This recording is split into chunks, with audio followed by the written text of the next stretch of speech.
बातें करते हम खेतों की और उसके रखवाली की। हम बीजों की बातें करते उत्तम जल संसाधन की। हम तकनीकी बातें करते फसलों के उत्पादन की। हर किसान का सपना सच हो जीवन सुखद बनाने को।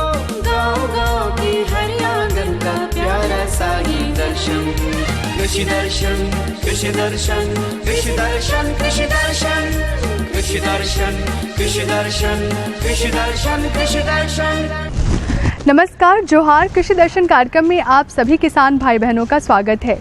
कृषि जगत से तमाम ऐसी जानकारी लेकर के हम आपके सामने उपस्थित हो चुके हैं जिससे हमारे किसान भाई बहनों की खेती किसानी और बेहतर हो सके और आसान हो सके, क्योंकि किसानों की उन्नति में ही देश की प्रगति है। तो चलिए कार्यक्रम की शुरुआत करते हैं। सबसे पहले देख लेते हैं कृषि समाचार में क्या है खास। नमस्कार, कृषि समाचार में आपका स्वागत है। मैं हूं गोपाल कृष्ण। आइए देखते हैं आज कृषि समाचार में क्या है खास। मुख्यमंत्री पशुधन विकास योजना अनुदानित दर पर देता है पशु आहार। सब्जियों की फसल के साथ करें रबी मक्का की मिश्रित खेती। छोटे भूभाग में जुताई के लिए उत्तम है मिनी पावर वीडर।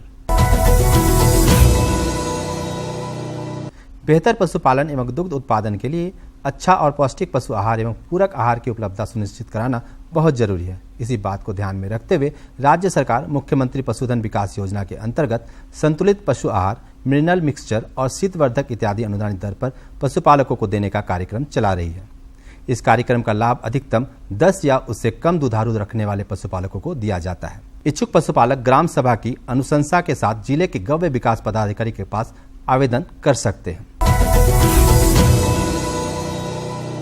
किसान भाइयों, किसी भी फसल की गुणवत्तापूर्ण बेहतर उत्पादन फसल के लगाने के सही समय, विधि और उन्नत प्रभेदों पर निर्भर करता है।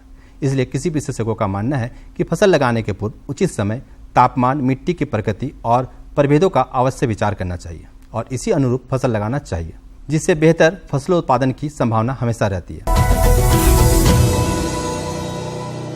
किसान भाइयों, यदि आप इस समय अरहर की फसल लगाना चाहते हैं तो बेहतर पैदावार के लिए कृषि विशेषज्ञों द्वारा अनुशंसित चैती अरहर, बहार चमत्कार और माघी नामक उन्नत प्रभेदों की बुआई करें। ये किस्में मौसम की वर्तमान मौसम और परिस्थिति में अच्छी उपज प्रदान में सक्षम है। बहार चमत्कार, माघी और चैती अरहर ये नाम है अरहर के उन्नत प्रभेदों के। ये प्रभेद कम सिंचाई अवस्था वाली होती है तथा 180 से 220 दिनों में तैयार हो जाती है। साथ ही यह प्रभेद मिश्रित खेती के लिए भी उपयुक्त होती है। प्रति हेक्टेयर 20 किलोग्राम की दर से बीजों की बुआई कर और उचित कृषि कार्य को करके 15 से 25 क्विंटल तक अरहर की उपज प्राप्त की जा सकती है। रबी के मौसम में मक्का की फसल सब्जियों की फसल के साथ मिश्रित कर लगाना बहुत लाभकारी होता है। सब्जियों की फसल के साथ मक्का की बुआई करने से मिट्टी में पोषक तत्व की बढ़ोतरी होती है, जो कि दोनों फसलों के लिए लाभकारी होती है। साथ ही मक्के की उपज खरीफ की अपेक्षा 1.5 गुनी होती है। इसलिए मिश्रित खेती जैसा बेहतर तकनीकी को अपनाकर किसान भाई अपनी आय बढ़ा सकते हैं। छोटे खेत बगीचों या कम भूभाग में जुताई करना हो तो इसके लिए बहुत ही उपयोगी कृषि उपकरण है मिनी पावर वीडर। मोटर चालित ये मिनी पावर वीडर बहुत ही कम समय में खेत की बुआई के लिए तैयार कर देता है। इस उपकरण को मिनी पावर वीडर कहते हैं। ट्रॉली नुमा दिखने वाला यह उपकरण छोटे खेतों एवं बगीचों में जुताई करने का काम आता है। किसान इस उपकरण की सहायता से खेत की जुताई कार्य को आसानी से कम समय में खत्म कर सकते हैं। और अब एक नजर राज्य के कुछ कृषि समाचार में। आज इतना ही। कोरोना संक्रमण फिर से ना लौटे, इसके लिए किसान भाइयों से निवेदन है कि कोरोना गाइडलाइन का पालन करें, मास्क लगाएं, संक्रमण से बचते हुए कृषि कार्य करें, टीका अवश्य लगवाएं। अगले अंक में फिर मुलाकात होगी कुछ ताजा तरीन खबरों के साथ। तब तक के लिए दीजिए इजाजत।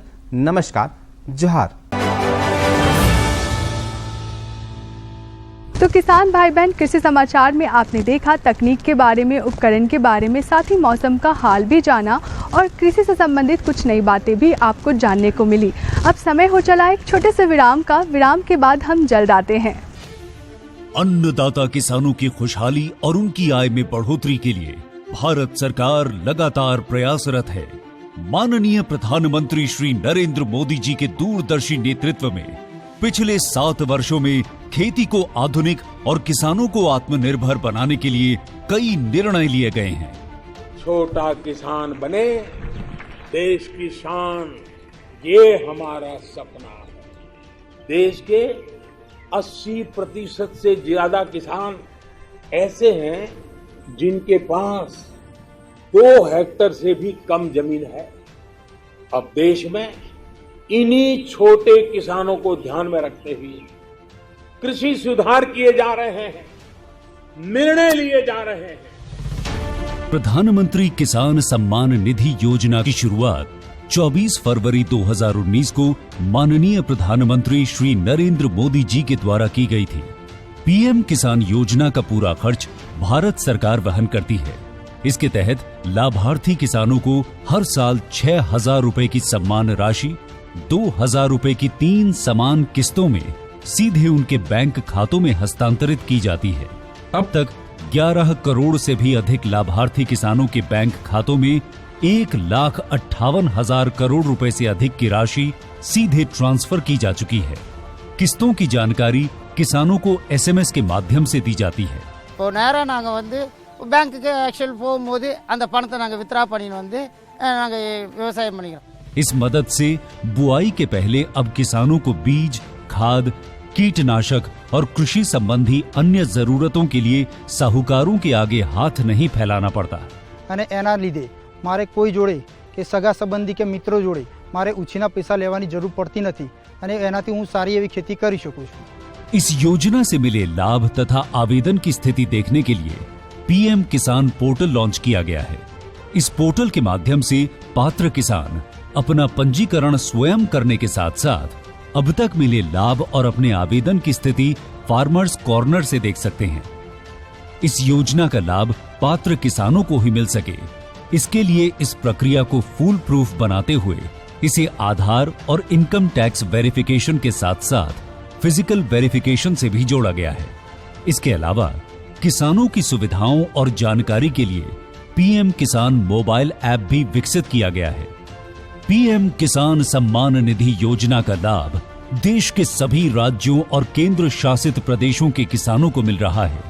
इसे हासिल करके हमारा किसान सबल और आत्मनिर्भर हो रहा है। इस स्कीम ने हमारा भारत सरकार ने हमारा किसान के लिए बहुत बड़ा सम्मान दिया है। इसीलिए हम भारत सरकार को, प्रधानमंत्री नरेंद्र मोदी जी को हम बहुत बहुत धन्यवाद देती हूँ। आत्मनिर्भर भारत की पहचान प्रगतिशील और समर्थ किसान। विराम के बाद आप सभी किसान भाई बहनों का स्वागत है। पिछले कुछ सालों में कंपोस्ट बनाने की एक नई विधि विकसित हुई है, जिसमें हम केचुआ का प्रयोग करते हैं, जिसे हम केचुआ खाद भी कहते हैं और वर्मी कंपोस्ट भी कहते हैं। इस खाद से मच्छर और मक्खी नहीं बढ़ते हैं और वातावरण स्वस्थ भी होता है और इसमें बदबू भी नहीं होती है। तो चलिए आज हम जानेंगे कि केचुआ खाद बनाने की विधि क्या है और इससे होने वाले लाभ के बारे में। तो चलिए देखते हैं फीचर और लेते हैं जानकारी। केचुआ खाद फलों के लिए वरदान साबित हो रही है। केचुआ खाद के असंख्य लाभ हैं। इसके प्रयोग से फलों की गुणवत्ता पर बहुत अच्छा प्रभाव पड़ता है। रासायनिक उर्वरकों के प्रयोग से न केवल भूमि की उर्वरता कम होती है, बल्कि हम सभी के स्वास्थ्य पर भी बुरा प्रभाव पड़ता है। इसके तहत आज के किसान कृषि में जैविक खाद का अधिक प्रयोग कर रहे हैं। किसान भाइयों, आज हम आए हुए बिरसा कृषि विश्वविद्यालय रांची में। हमारे साथ कृषि विशेषज्ञ डॉक्टर शशि भूषण जी उपस्थित हैं। आज हम इनसे जानेंगे केचुआ खाद बनाने की विधि एवं लाभ के बारे में। कृषि दर्शन कार्यक्रम में आपका स्वागत है डॉक्टर साहब। नमस्कार किसान भाइयों, जोहार। डॉक्टर साहब, केचुआ खाद है क्या? केचुआ खाद एक कार्बनिक खाद है जिसे हम लोग अपने खेतों में डालते हैं और खेतों में डालने से इससे हमारे खेतों का सिर्फ केमिकल ही नहीं, फिजिकल यानी कि भौतिक अवस्था और रासायनिक अवस्था के साथ साथ भौतिक और जैविक अवस्था का भी ये सुधार कर देता है। तो इसे डालने से जैसे हम लोग यूरिया डालते हैं, केमिकल डालते हैं, तो लोग अभी जैसे प्रचलन में है कि इससे हमारा मिट्टी का स्वास्थ्य खराब हो रहा है, पौधे का जो प्रोडक्ट है जो हम लोग खाते हैं उसमें कुछ अवशेष आ जाता है, केमिकल का अवशेष आ जाता है। तो हम अगर जैविक ये वर्मी कंपोस्ट अगर डालेंगे तो ये चूँकि कार्बनिक खाद होता है तो इससे हमें लाभ ज़्यादा होता है। मिट्टी की मोटी परत पर पानी छिड़ककर 50 से 60% तक मिट्टी को गीला करें। इसके बाद इसे 1000 केंचुए प्रति वर्ग मीटर की दर से मिट्टी में छोड़ दें। इसके बाद मिट्टी की मोटी परत के ऊपर गाय का गोबर या गोबर डालें और फिर उसके ऊपर 3 से 4 इंच सूखे पत्ते, घास या पुआल की मोटी परत बिछा दें।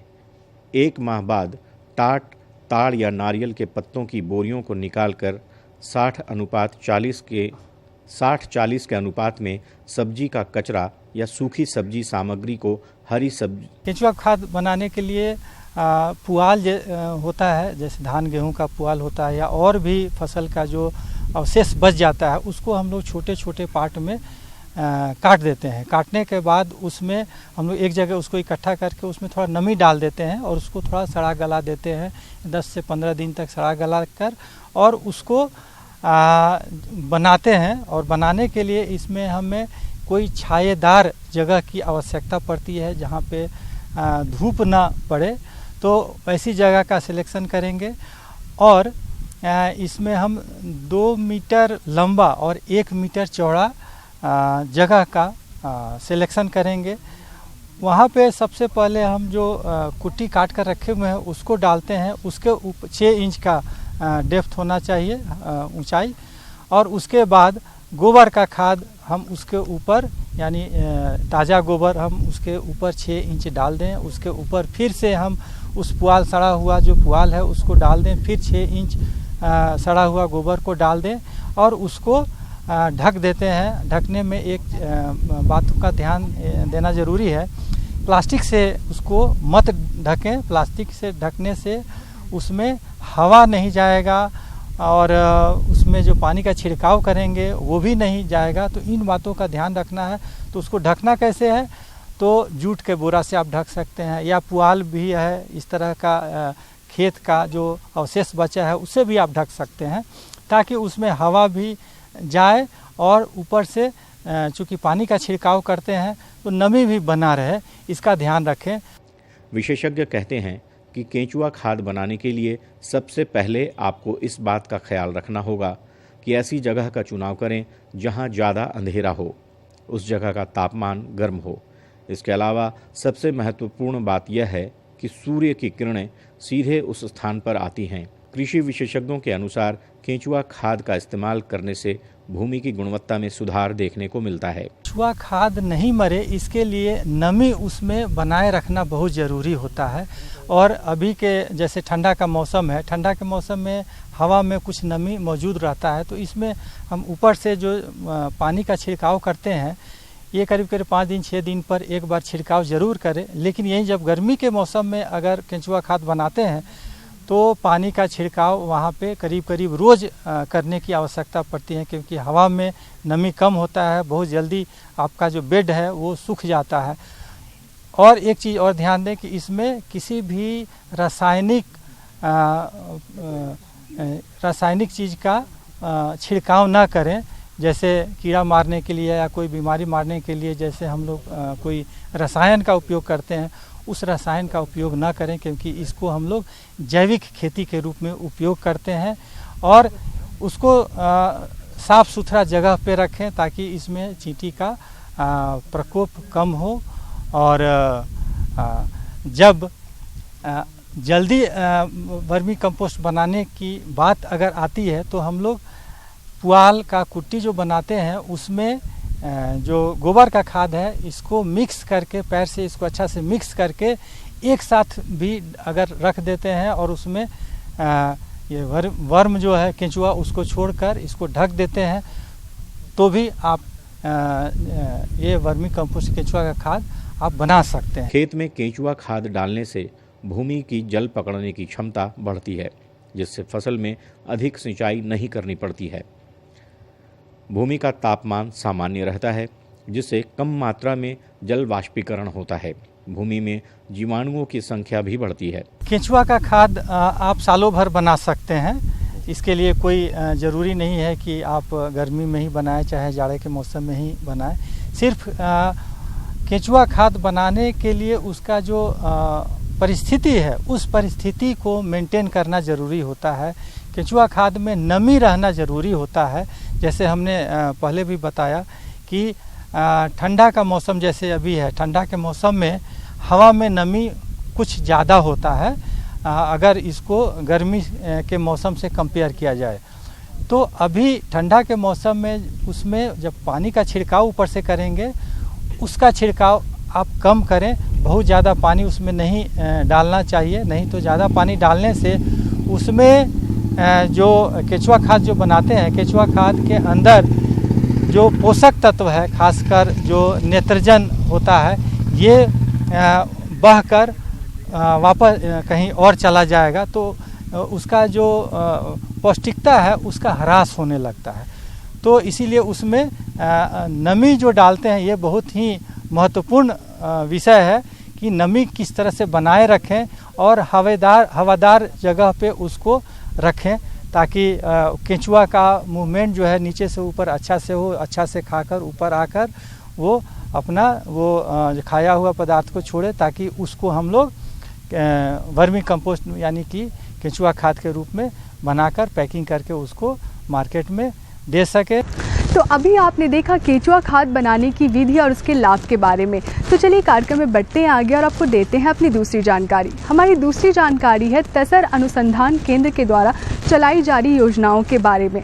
समय समय पर केंद्र और राज्य सरकार के द्वारा तसर अनुसंधान केंद्र के द्वारा योजनाएं चलाई जाती हैं, तो जिससे किसानों को लाभ मिल सके। तो चलिए देखते हैं कि तसर अनुसंधान केंद्र के द्वारा किसानों के लिए कौन सी योजनाएं चलाई जा रही हैं। चलिए मिलते हैं विशेषज्ञ से और लेते हैं जानकारी। दर्शकों नमस्कार, जोहार। स्वागत है आपका कार्यक्रम कृषि दर्शन में। आज के इस अंक में हम केंद्रीय तसर अनुसंधान केंद्र एवं प्रशिक्षण संस्थान नगड़िया पहुंचे हैं और यहाँ के केंद्र निदेशक डॉक्टर के सत्यनारायण जी से हम ये जानकारी प्राप्त करेंगे कि तसर अनुसंधान केंद्र कौन कौन सी योजनाएं चला रहे हैं जिससे कि कृषकों को लाभ हो रहा है। तो आइए सबसे पहले हम सर का अभिवादन करते हैं, उनका स्वागत करते हैं। सर नमस्कार। प्रणाम, जोहर। सर सबसे पहले तो हमें ये बताइए कि तसर अनुसंधान केंद्र ऐसी कौन कौन सी योजनाएं चला रही है जिससे कि कृषकों को लाभ मिलेगा। अभी जो सेंट्रल तसर रिसर्च इंस्टीट्यूट जो है, जो हमारा फोकस जो है जो रिसर्च में, रिसर्च के अलावे हम केंद्रीय मंत्रालय, बहुत सारा मंत्रालय और जो राज्य का भी जो कंसर्न डिपार्टमेंट के साथ हम बहुत सारा जो योजनाएं हम सपोर्ट कर रहे हैं। जैसा पहला हमारा जो वस्त्र मंत्रालय का है, सेंट्रल सेक्टर स्कीम एक है कि सिल्क समग्र 2, ये अभी 21-22 से लेके 25-26 तक चलने वाला है। इसमें कृषक बंधु को पूरा जो आपका ट्रेनिंग हो, उसके बाद जो नर्सरी रेज करना है, जो हमारा जो कीट पालन है और जो धागाकरण और जो सीड प्रोडक्शन, सभी जो स्कीम्स चला रहा है जो वस्त्र मंत्रालय का सिल्क समग्र 2 स्कीम में।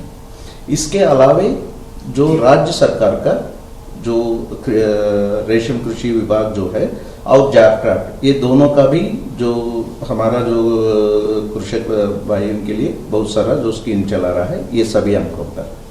इसके अलावे जो दूसरा मंत्रालय जैसा है जो एग्रीकल्चर, उसमें जो RKVY, आपको पता होगा कि राष्ट्रीय कृषि विकास योजना, इसके अंतर्गत पूरा जो गतिविधियों के लिए जो सपोर्ट के लिए जो बहुत सारा स्कीम चलाते हैं जो RKVY। इसके साथ साथ जो अभी मनरेगा जो है, जो हमारा जो यहाँ कमिश्नर मैडम जो है राजेश्वरी मैडम, यहाँ जो तसर को भी उसमें जुड़े हैं, जो मनरेगा का जो सपोर्ट दिलवा दे रहा है।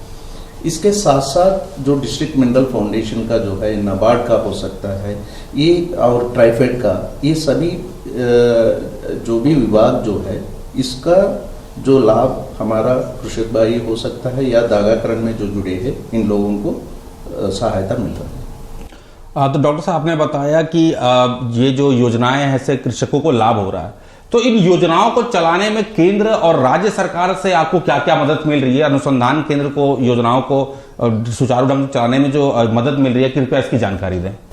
अभी हम जो पौधारोपण से लेके जो बीजोत्पादन हो सकता है, जो अभी आज का दिन में बहुत सारा जो रिसर्च चल रहा है जो बाई प्रोडक्ट्स में, जैसा पीपे पहले वेस्ट हो जाता था, और जो भी जब दागाकरण के समय में जो पानी निकलता था उससे सेरिसिन और जो वेस्ट निकलता था उससे कार्डिसेप्स, और जो प्यूपा जो होता था टेसर का पहले फेंक देते थे।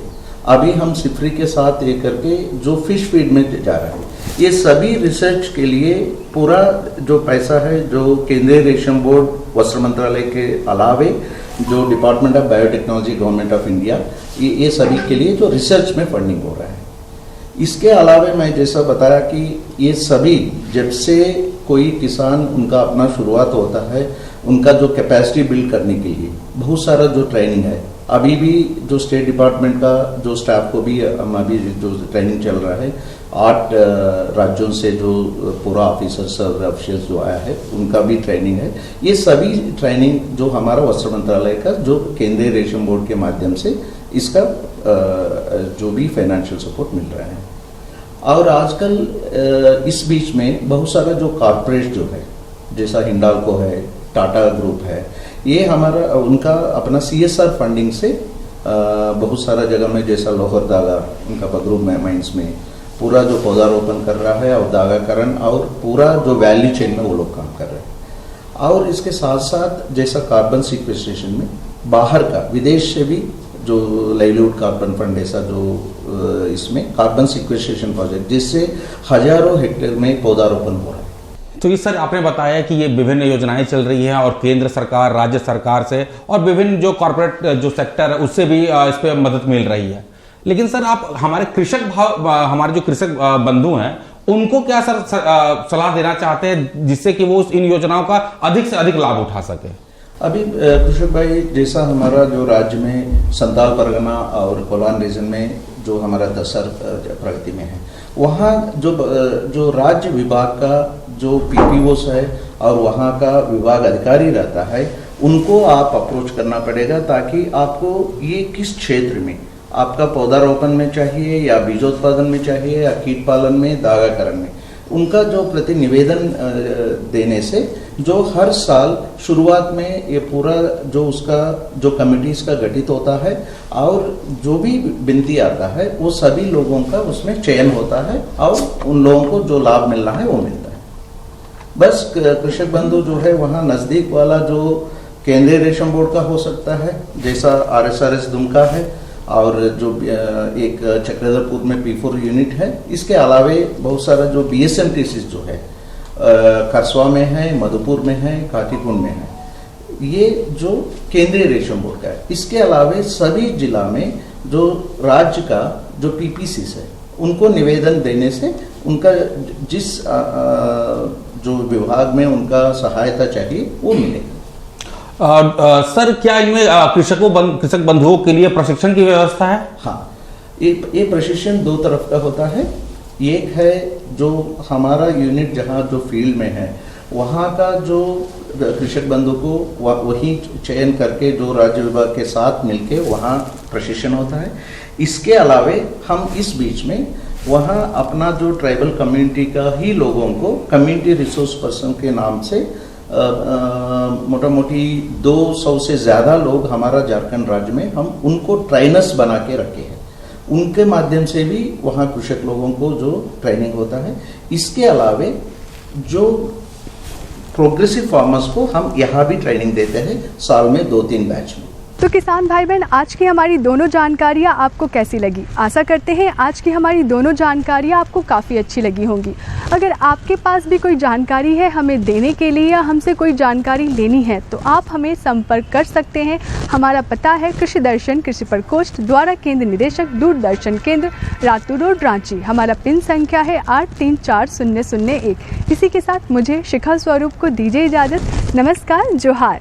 हम बीजों की बातें करते उत्तम जल संसाधन की, हम तकनीकी बातें करते फसलों के उत्पादन की।